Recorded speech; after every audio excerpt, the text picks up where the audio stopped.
So earlier today, we got some great news that the Packers have finally decided to extend Rashan Gary, one of the better edge rushers in the NFL, to a long-term deal.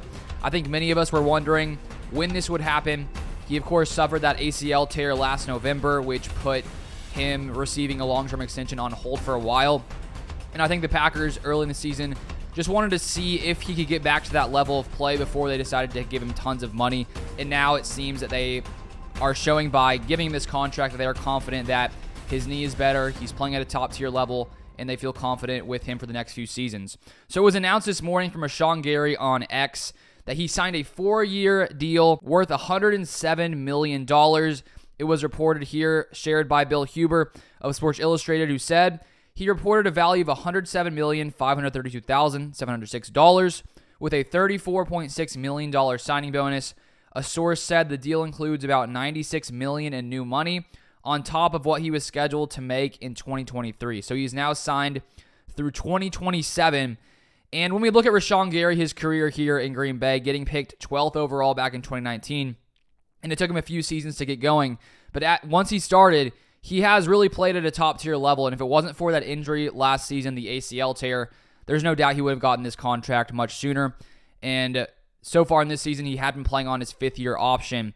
And we've seen Rashan Gary's snaps slowly increase throughout the season, going from only 12 in week 1 to 22, 23, 20, 30, and then 40 in these past few weeks. And so we've really seen his playing time increase, which the Packers made it clear that they wanted to allow him to slowly rev up and sort of see how he handled the workload as they increased his snaps. And as they have, he's continued to play at a top-tier level.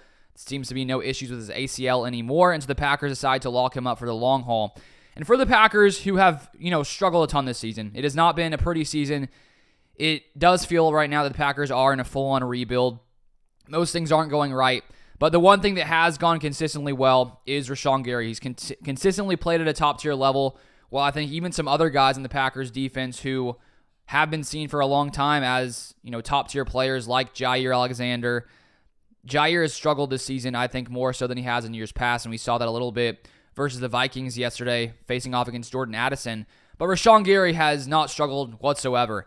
And if we take a look at where his per-year average now ranks him among other edge rushers, there's still Nick Bosa at $34 million per year, TJ Watt at $28 million, Joey Bosa $27 million. I also believe Myles Garrett might be at $25 million, so it may actually be, he may be the 5th highest paid currently. And entering Week 8, Rashan had the highest pass rush win rate of 29.6% this season per PFF. So he's been playing as one of the best. And while he's not going to full-on reset the market because Nick Bosa's played as great as he has, TJ Watt, Joey Bosa, there's no doubt that he's, a top 5 edge rusher in the NFL, and the Packers paid him as such. And so I think looking forward for this Packers team that has, not much going right now, at least we have a foundational piece in Rashan Gary who's going to be here for years and years. And when we look at this edge rusher group right now, Preston Smith, he's been okay this season. I wouldn't say he's played, at a top-tier level. He's about to be 31 years old. And so with that happening, who knows how much longer Preston Smith is going to be here.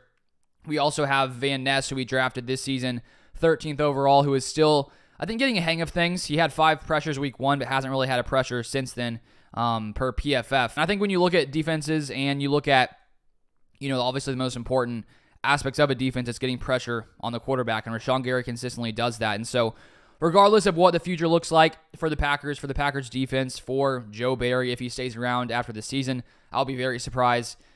Considering the Packers are, the 20th ranked scoring defense right now, consistently get beat by, I think, middle-tier teams. And I would assume we get a new defensive coordinator after the season. But luckily, Rashan Gary will be here for the long haul. And I think it's a great move to lock him up for, the next few seasons. So at least we have a few bright spots on this roster right now. But that is it for this one. If you want more Packers content, feel free to subscribe down below.